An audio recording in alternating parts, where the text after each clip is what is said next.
Well, hey, friends, it's Tim Windsor, the UNCOMMODiFiED podcast, coming back to you tonight with my good friend Craig Minchin. Craig, it's good to see you again, as always, my friend. And likewise, always a pleasure. Excellent. Well, of course, all things Craig and Tim start with a scotch. Doesn't matter where we are, what time of the day it is. Well, no, it doesn't really matter what time of day it is. It just depends on the day. But tonight we're going to be celebrating, of course, and kicking off our conversation, which is going to be quite different than normal. I'll get into that in a second, but let's get into all things Scotch first. Well, I'm into Scotch tonight. You are into the American whiskey, bourbon. I'm into the poor man's scotch by your standards. Yeah, Come on now, poor man Scotch. Don't give me that crap. Come on. What I do am you into got? What are you bourbon drinking tonight. tonight? Yeah, I'm into bourbon. What are you drinking? What are you I drinking? I am drinking something called Blue Run, Kentucky straight bourbon. It's Yeah. one I think I ordered through this whiskey club that I refer to every so often. Oh, the whiskey club. Sounds a little snooty. I like it. Sounds a little snooty, Greg. Well, I am drinking a lowly 16-year-old Nice, Lagavulin. very nice. One of my most favorite. Oh, listen to this, people. Oh, did you hear the Love sound of it. that? Beautiful. Yeah. One of my most favorite scotches, and a great place that my son and I visited last summer when we did our little Islay tour of the Islay whiskies, which began every day quite early with very, very strong cast strength whiskey and a driver, of course. Of course. Yeah. Of course. Well, cheers to Cheers. you, sir, Awesome.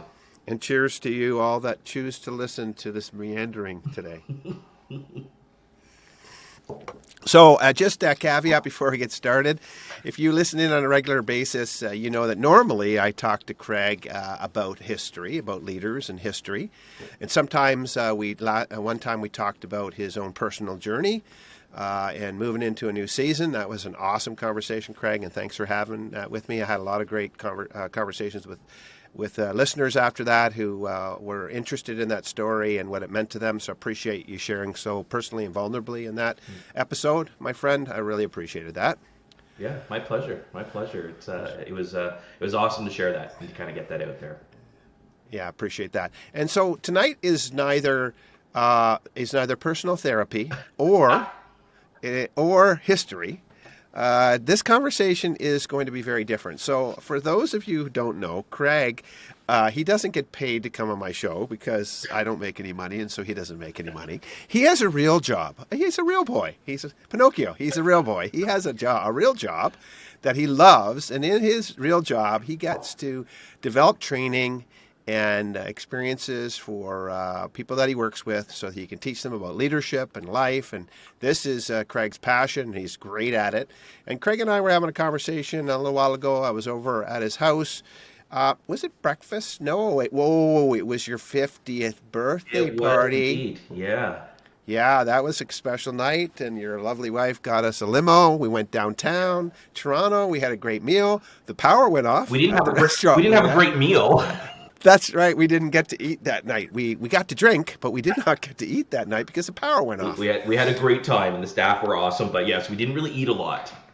Yeah, that's right. Right. What was that restaurant called again? What It was it was called? the Silk Road, The Silk Road. downtown Toronto. Can't remember the intersection, but I mean, you and I talked about how awesome the staff was that night, and talking about making like lemonade out of a bowl of lemons, something beyond their control. And anyway, it was just Yep. wonderful, wonderful experience. Yeah, but they got the shots out, and that was a good evening. But in the midst of all of that, in the darkness, maybe in the middle of the darkness, I don't remember exactly what happened, but you and I got talking about a session that you designed recently for some people you work with. And I was like, you know what? That sounds like a really great conversation. We should have it on the podcast. So I don't really know. So, first of all, listeners, I'm not really sure where this conversation is going to go. I don't even know what I'm going to call it yet. It might be called Lessons from the Ball Diamond. It might be called Alabama Inspiration. Oh, that's kind of interesting. Depends on where that goes. Or it could just be called The Crazy Ass Thoughts of Craig's Mind. I don't know what I'm going to call it yet, Craig. Yeah, It's yet to be determined. yeah. Any of them would apply actually, because they're all hooks into the story that I wanted to kind of share tonight that I shared with some people at work. So Awesome. So listen, let's get into this, and you set it up. I'm going to give it over to you, and I'll fit in and comment, I suppose, where I feel necessary or maybe unnecessary. I'll just chip in. But first of all, How did this start for you? Let's talk about this first of all. Where did this start? This idea of this particular lesson that you drew from a couple of lives of some people that you researched. Where did this all start? How did you find it? Tell us about the story of these men's lives, how they impacted you, and what lessons you drew. So, it started with what you were mentioning earlier. I celebrated one of those milestones. I hit 50 this year. So now everyone knows when I refer to myself as midlife, it's more the upper end of midlife. So I hit 50 as a milestone this year. And leading up to that, not unusual, I'm sure, for a lot of people, I was feeling particularly reflective. Really looking back. That's what kind of prompted this. I was like kind of looking back and just, in a way, aimlessly. Like I wasn't looking back to find a specific lesson. Like if I could sum up my life in 3 sentences, it wasn't necessarily like that. It was more just kind of reflecting, like what has kind of influenced me over my life, and what is actually influencing me right now.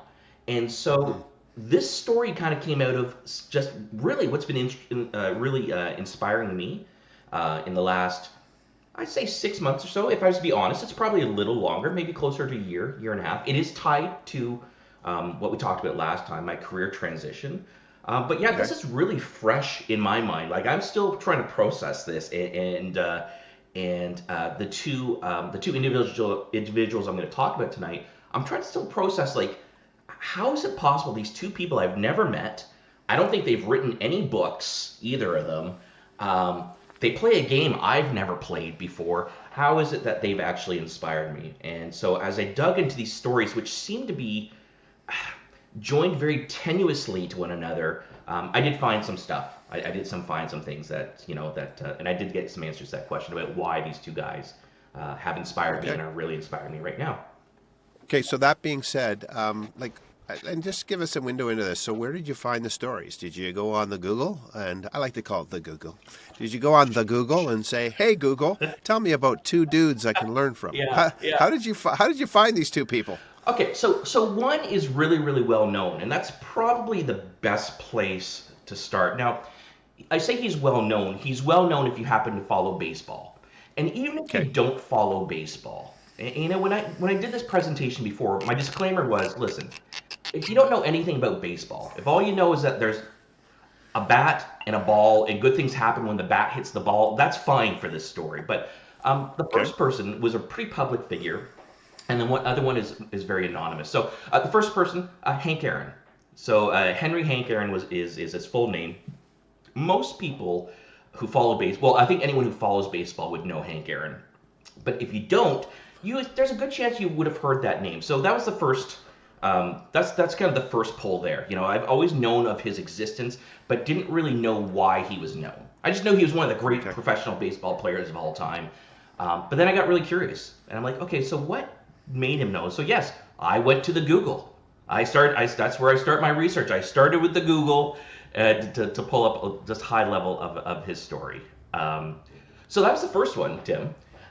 The second guy, who I'm almost guaranteed most people have never heard of. He was a professional baseball player, but had a very different kind of career than Hank Aaron did. And the second guy I'm going to talk about tonight is Jeremy Brown. Most people have probably never heard of Jeremy Brown. I heard his story through the Brad Pitt film Moneyball, where they reference his story for about 30 seconds. So it's not even a big part of the movie.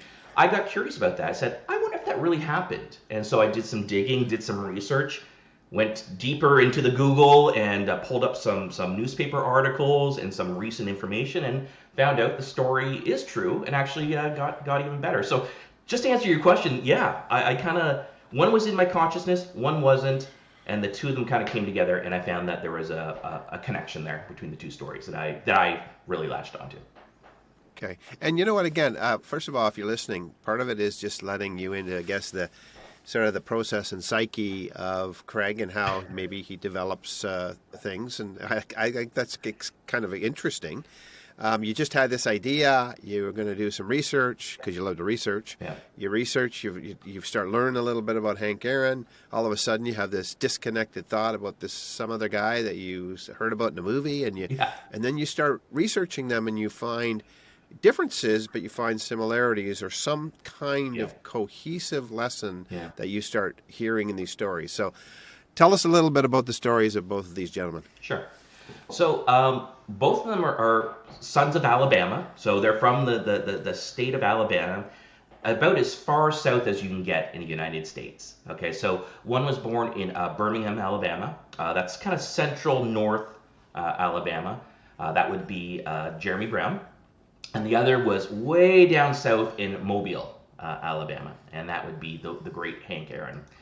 And really, two things these two guys had in common was one, they both played professional baseball at different times, like a generation apart, and two, they're from Alabama. That was really that's kind of where I saw the connections there, and so it started from there. So Hank Aaron, even if you don't know the name, Hank Aaron is actually connected to probably the most famous sports name.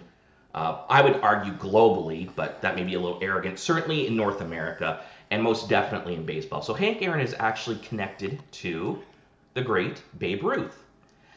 Oh, Yeah, and I'll tell you how he's connected. So Hank Aaron was born in 1934. He played professional baseball from 1954 to 1976. Babe Ruth, here's the connection here. Okay, so Babe Ruth, when he retired in 1935, so that's a year after Hank Aaron was born, Babe Ruth had the all-time home run record of 714 career home runs. Okay, so he, as people in North America know, Babe Ruth is like he's part of Americana, he's part of legend and myth, and people know his name mainly for his incredible athletic accomplishments. And so, or the chocolate bar. or the chocolate bar. Well, I will say there's probably a lot of reasons people know Babe Ruth. The chocolate bar, he was he was a very indulgent guy. He probably ate a lot of Babe Ruths. Okay, he's known for being a professional athlete who didn't look like a professional athlete. He looked like, well, he looked like us. You know? Yeah, he looked like us. I'm so happy he looked like us. I love it. Yeah. And he was known for just being wildly indulgent in in all those vices that life has to offer us. And but yes, the Babe Ruth chocolate bar. So he was known for those 714 home runs, a record that stayed in place until April 8th, 1974, when Henry Hank Aaron, the son of Herbert and Estella Aaron, at Atlanta's Fulton County Stadium in front of 53,775 fans. Don't ask me how I know all this stuff. This is how deep the brain of Craig goes. Those details matter.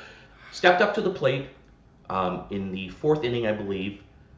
First pitch was in the dirt. Second one was right over the plate, and to a standing ovation, he set that ball right over the center left field fence in front of all those cheering fans who gave him a standing ovation, as he established the new home run record of 715 home runs. So he's connected to Babe Ruth in that he beat the record, and it took 40 years to do it. But that's where the connection there is with Hank Aaron. Wow. Just to go on with him, because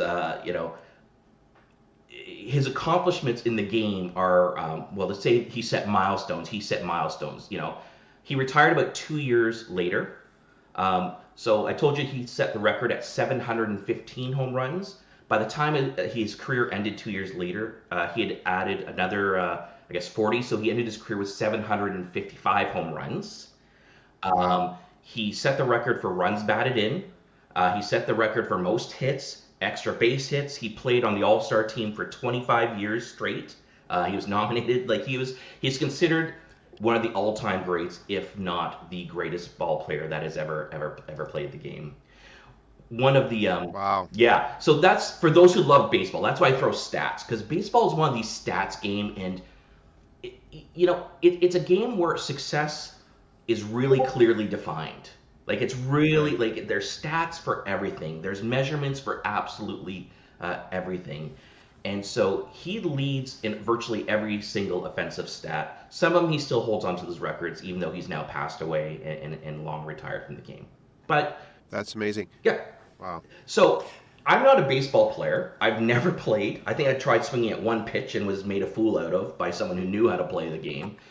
Um, and so, I could kind of go on and on and on about his athletic prowess and maybe his work ethic and kind of what made him such a great baseball player. And I know baseball fans would love to get into that. But when he retired, he was asked by a journalist.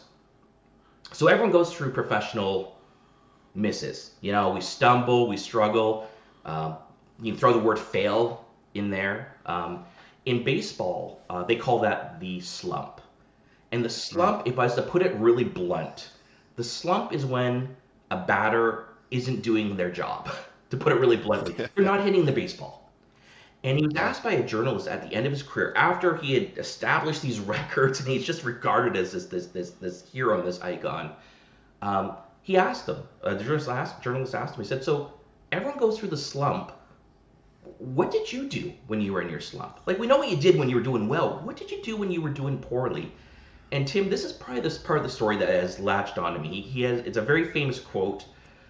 And he said this, he said, when I was slumping, I knew I just needed to keep swinging that bat. Whether I was having trouble off the field, whether I was getting death threats, whether I was just feeling really, really bad about myself, I knew no matter what, I had to just keep swinging.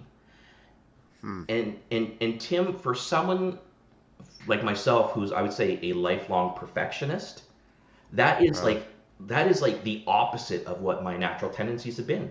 So when you stumble and struggle or face any kind of professional or personal resistance, the pattern I've had for most of my life is actually to kind of withdraw, turtle, and actually don't swing the bat. Don't put yourself out there. Don't try new things. Like, don't reach out. And his advice is the exact opposite. So that's really where my first connection with Hank Aaron came in. It's actually that. Wow. It's more than his numbers. It's that quote, that observation. Like, yeah, when I was down, just got to keep swinging the bat. And I knew I was going to get at it eventually. Wow. And that is a powerful quote. And again, I wasn't really sure where this conversation was going to go. I knew we were going to start with a scotch. And I knew we were going to talk about some people that you trained on recently, but no idea where the conversation is going to go, which is great because I get to experience it the same way my listeners do, which is really awesome. But what a great quote, just keep swinging. And, I'm thinking about that right now, applying it to my own life. If you're listening in, maybe you need to ask yourself, what does that mean for you right now? What does just keep swinging sound like? Yeah. Now, baseball is an interesting sport, Craig, in that I often use baseball as an analogy when I'm talking to leaders, when I'm talking to employees about defining success. Because, interestingly enough, baseball is one of the few sports where, in fact, as a batter, I don't know a lot about baseball, but the one thing I do know is that the best batter in the major leagues in baseball this year, and we're recording this podcast in, I guess it's mid-May of 2023, the best batter in the major leagues this year will bat less than 500, actually less than 400. I think, I don't know exactly, but they might bat maybe 320, 330, maybe. The best batter, which means statistically, for every 10 times they get up at bat, they only get on base, not home runs. They only get on base just over 3 times every 10 times, which in any other arena, I think is utter failure. Yeah. Like, I think that's, like, think about it. If you only got 32% rating on your training, if 7 times out of 10 you shit the bed when you trained, I don't think you'd have a job. Yeah. Now, what I've always said to people is I think what it is that the people who understand baseball know that apparently hitting a ball coming at you at 100 miles an hour is hard to do. And if you wouldn't contextualize failure as success, you'd have a bunch of grown men in this case, because it's men in the major leagues. You'd have a bunch of grown men sitting there sucking their thumbs like babies in the dugout who would never want to come out because they'd be demoralized. Yeah. But somehow they've contextualized a failure as success, which I find interesting because I think that really has a lot to do with how you play the game in your life. Mm-hmm. And understanding your numbers, your ratio, your success ratios. And I often use this when I'm talking to salespeople. When I talk about prospecting or making a pitch. And baseball is very interesting sport from that perspective where, they contextualize seeming failure as utter success. But it's all in how you define it, I suppose. And part of it is this: you got to just get up and keep swinging Yeah. because you can't. Apparently you can't hit the ball if you don't get up to base. Yeah. Yeah. So I think you just explained anything else I was just about to explain about or say about baseball and putting that in context. Yeah, and I think that's probably one of the psychological reasons why a lot of us kind of gravitate towards it, because it's okay to strike out. In fact, you're kind of expected to strike out more than hit the ball, and there's something. It's out of step with most of us in our professional lives. You're absolutely right. Yeah. But there's something very I don't know, calming, endearing, soothing about that reality of like, it's actually kind of okay to fail to the point like where in this context we kind of expect you to fail more than, and we've redefined what success is for everyone. So I think that's probably one of the reasons why it is very appealing to a lot of people to watch it. Yeah. No, it is interesting. Now, he was black, and when he was born, I imagine. I mean, he was from the deep South. So Deep. Yeah. How does that play into his story, if at all? Yeah. Yeah. So he started his career in the Negro Leagues. Okay. So when segregation was alive and kicking, and what was the normal behavior. I talked about that long ago with Martin Luther King. Segregation was essentially keeping the institution of slavery in place in reality, even if you couldn't do it legally. And so so he started off his career in the Negro Leagues, and which by the way, the league continued for many years, but he was scouted by an owner, and just obviously an owner with some vision and realized, hey, this guy can also probably sell us some tickets, and brought into the major leagues. So it's a bit of a cliche, but I mean, where you're getting at was, did that play into his story? Well, absolutely. Death threats were common. Again, he played most of his career in Atlanta, so that's also the Deep South, with a long history of racial issues and divisions. Yeah. But yeah, that was another, like, similar to Jackie Robinson. He dealt with a level of harassment that most of us don't have to deal with, and of course he had to deal with it and deal with it quite publicly. There's a moment, and I was just before we sat down to chat tonight, this moment where he hit that home run, that 715th home run. It's in public. You can see the moment. It's in public domain on YouTube. So I was watching it, just kind of refresh myself and to try and kind of get into the moment.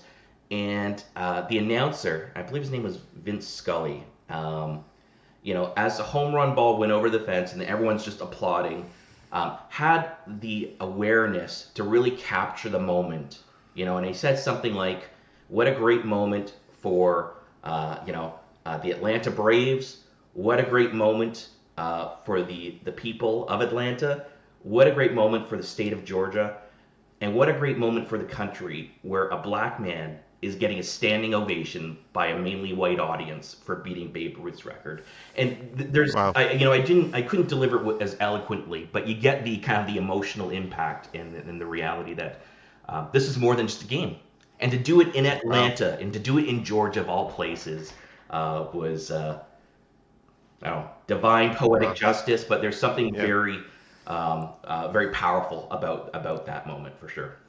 Absolutely. Hey, listen, and if you're listening in, I'm going to do this after. If you're listening in, when you're finished listening to the podcast, go find that clip, look it up on YouTube, and watch it, and then ask yourself, what do you need to keep swinging? Where do you need to keep swinging in your life? That's a good provocation. Okay, so got one man, Hank Aaron. Right. He got a great story here.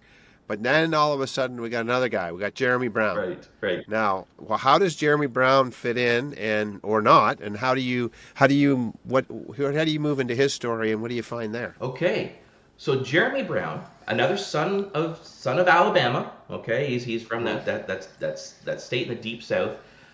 He also played professional baseball, but for a very, very short time and with very, very different outcome. He was drafted by the Oakland Athletics in 2002. However, most of his career he spent in the minor leagues. Okay, so he was drafted by his club, which said, "Hey, you've got potential," but it wasn't quite enough though to get him into the big leagues. I think technically he did make it to the big leagues very briefly, but honestly it was for about 3 weeks. Okay, so he played in the big game for about 3 weeks, but he spent most of his career in the minor leagues. And let's step back and also be objective about this. Like, minor league baseball, you're still making a great living playing a kid's game. Like, what a great Yeah. life that would be still. And he absolutely loved the game. Well, there was probably one reason why he never made it to the big leagues, and that's because he had a mortal fear.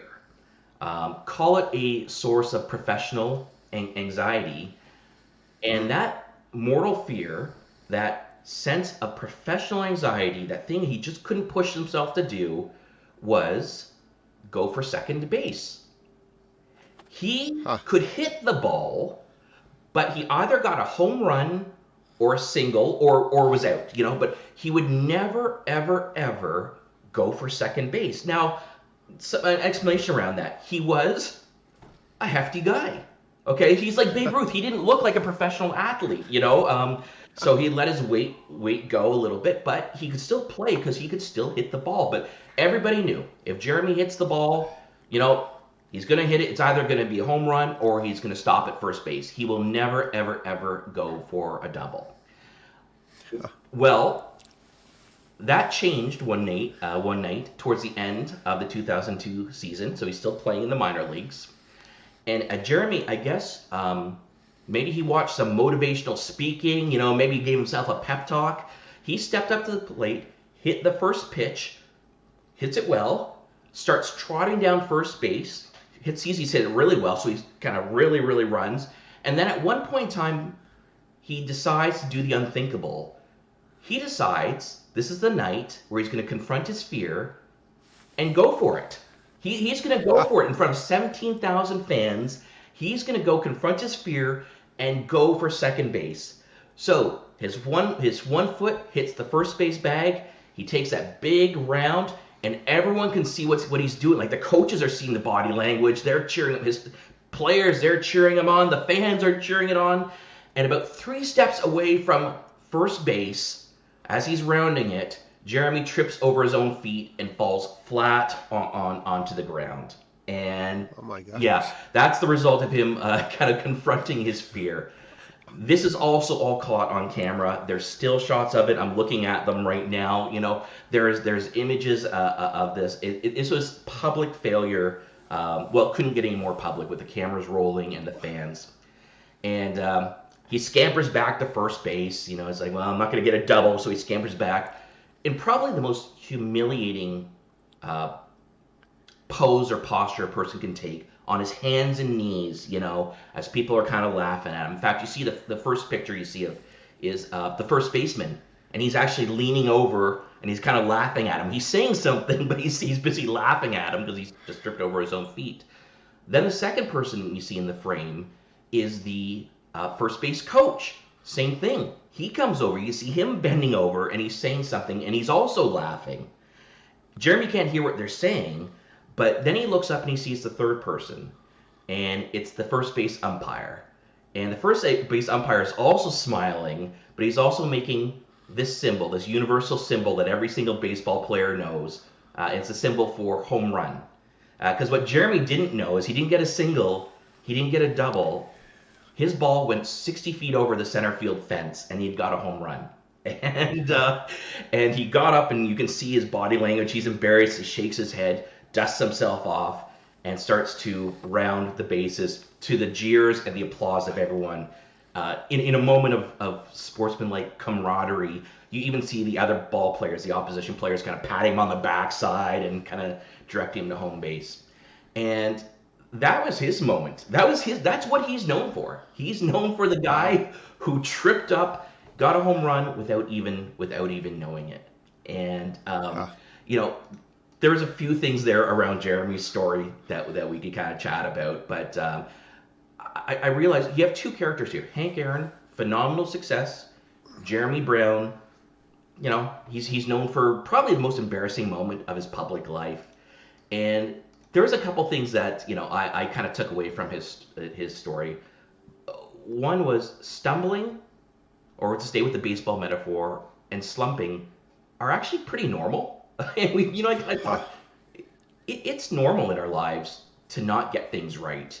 It's actually normal, and it's okay, and it's expected. And I've heard some of the most successful people have not only accepted failure or stumbling as a part, they understand the necessity of it. And Huh. so for me, I've just, as again, Tim, I'm coming at you from perspective of someone who's been a lifelong perfectionist, who wants to get everything Yeah. perfect the very first time. Looking at Jeremy's story, I realized, yeah, stumbling is actually normal. Um, Huh. second thing I got from him was you mentioned it early. Um, maybe there's times I need to redefine what success looks like for me. You know, Yeah. because I'm quite sure um, Jeremy thought success was getting to second base. I'm pretty sure his coaches and his players and probably his closest family members would have said to him, actually, Jeremy, success for you was actually just going for it. That was success for Yeah. you, just breaking through that barrier and just going for it. And the last thing I get from that moment around Jeremy, and his story doesn't end with this moment, but this is the last thing that I really, really got from him. Um, a lot of times I need to pursue other people's perspectives on my life. Mm. And I need other people to kind of be leaning over me and say, Craig, get up, you dummy. You're doing great. The ball went over the fence. And, I need to actually actively be Yeah. listening and at times seeking out perspectives of other people in my life. So that's Wow. Jeremy's story in a nutshell. Again, it doesn't end there, but that's the thing he's most known for. That's powerful. So there's this underlying theme around what success is. Yeah. And on one level, you've got Hank Aaron, who's experiencing all the success and all its glory, yet he clearly slumped, according to, and understood that when he was slumping, even in the midst of all the success, he had slumps. He understood that the secret of success was to just keep swinging. And then you got Jeremy Brown, who was looking at what success was, and he didn't even really crack into the major Yeah. league, and yet he was successful.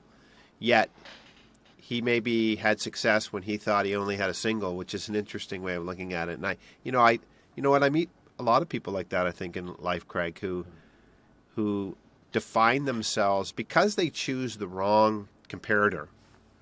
They often define their own success as failure. They look at themselves and say, "Well, I'm a failure. I'm not doing this. I'm not doing this." And a lot of times in my coaching, I find myself saying to people, "Yeah, but hold on a second. Well, you are doing this. But look at you doing this. Look at you doing that." But they can't see it because they saw success coming to them in a certain way in their career, or maybe Yeah. based on their family's definition of success. This is success. If you're going to be successful in our family, you're going to be a doctor, or you're going to be this, or you're going to be that. And so we take on all these forms or models of success, and sometimes we really need to reevaluate that. And again, if you're listening in, I have no idea why you're listening in. But there's some interesting trains of thoughts in this conversation. Now, so let me ask you, Jeremy doesn't make it to the major leagues, Yeah. according to Yep. as you started out. So, and I don't think I don't know his name at all. So I'm assuming he never did. So, what's the end of his story? So where does he go? Where does he go next? Yeah. He's in the major league. He's not going to be there forever. Yeah. Does he find success in any different ways, or in his life? Yeah, and I would say so. And I think if you were to nail him down, he would probably say so now. So after, I think, a career of maybe, I think it was 6 years in total, like I said, mainly in the minor leagues, Hmm. he decided to call it quits. And he decided that despite he's getting paid to play this kid's game, and he's getting paid well to do it, by the way, um, he's like, there's something that wasn't for him. So he retired. So he retired from probably late 20s, because that's what happens with professional athletes. But what he did was really, really interesting. His career change was really interesting. He went from the glamour of professional baseball to going back to Alabama and working in the coal mines. And it's the same Huh. coal mines that his father had worked in for like 40, 50 years. Talk about an uncommodified, Huh. unusual step to make in your Yeah. career. and Yeah. and so he went back to work in the coal mines of all places. Dirty, dangerous, dark, but found some fulfillment there. In that time, he realized, maybe this isn't also where I want to be long term. I actually kind of miss baseball, and so he went back. He must have been in his 30s by this point in time. He decided to go get his master's in, I guess, like physical education is what you would call it here in Canada, but master's in physical education. And he went and became a high school coach in Alabama. I think Huntsville, I think is the city where he moved to. Started a family, and in 2021 he took on a new position after leading his team to the state championships. Which in Canada we don't fully get that, but that is Yeah. absolutely huge. Like it's a little bit of a different cultural context, but that is absolutely huge. So he now gets paid to coach players, hopefully to how to go for second base. But he gets paid to coach young high school players, and you can see he's very active. I was able to get current information from him, but there's a great picture of him and his family welcoming him to his new club. So that's kind of where his story is right now. Fulfillment in baseball, but it looks very different from where he started. Interesting. So he's out there equipping young people to go play the game, have some fun, win along the way, figure out what succeeding in is. And two stories of very different men, Yeah. a similar game but different stories. Stumbling and slumping are normal. Yeah. It's part of the journey. I like, I'm really ruminating on what you said about what success looks like different than maybe we expect it to look like. That is Yeah. very interesting because I do think that so many of us struggle with a predetermined, Yeah. either societal or familial definition of success. And then what happens sometimes when we're not experiencing success in that container, we think we're failing, which is really interesting, because baseball, failure is success. Yeah. You hit 300, Yeah. failure is success. But in life, sometimes what happens is we get a very warped sense Yeah. of what success is and when we've been successful, Yeah. which really can be tyrannical for people, Yeah. I think. And maybe this is, I mean, I don't mean this to sound sexist, but I don't know if this is more of a male struggle still in some ways because of the way we define masculinity and men and success. I think those norms are changing a lot. Yeah. I think there's a lot of pressure, obviously, on men and women to be successful. But I still think there are some stereotypes still within our culture regarding success and what does that look like if you're a female or you're a man, or how you identify in that. What does that look like?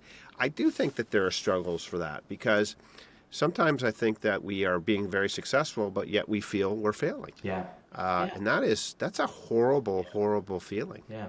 Yeah. And, Huh. and Tim, I think that's where that last kind of point kind of comes in, like seeking the perspective of other people. Like trusted people, because when your face is down in the dirt and you feel like Yeah. you're just making a mess of your life. You're not going to retire when you want to retire. You know what I mean? Like you're not living where you want to live, or whatever the external measures of success are that we've embraced for ourselves. But when your face is in the dirt and you're feeling like, man, this just sucks. And boy, not only does this suck, boy, do I suck. That's when I think we need to actually reach out and be more proactive about getting the counsel, advice, and friendship of others. And it's something I wished I had. I'm sharing this now at 50. It's something I wish I had taken hold of this lesson much younger, like so many of the other lessons.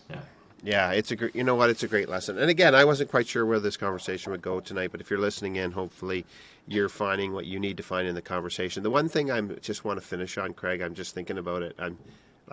Right now, my mind is in his mind on the dirt, crawling back to first base. And you've got three characters in this story. You've got two people who are standing over you, potentially just ridiculing you and reinforcing all of the negative perception you have of yourself.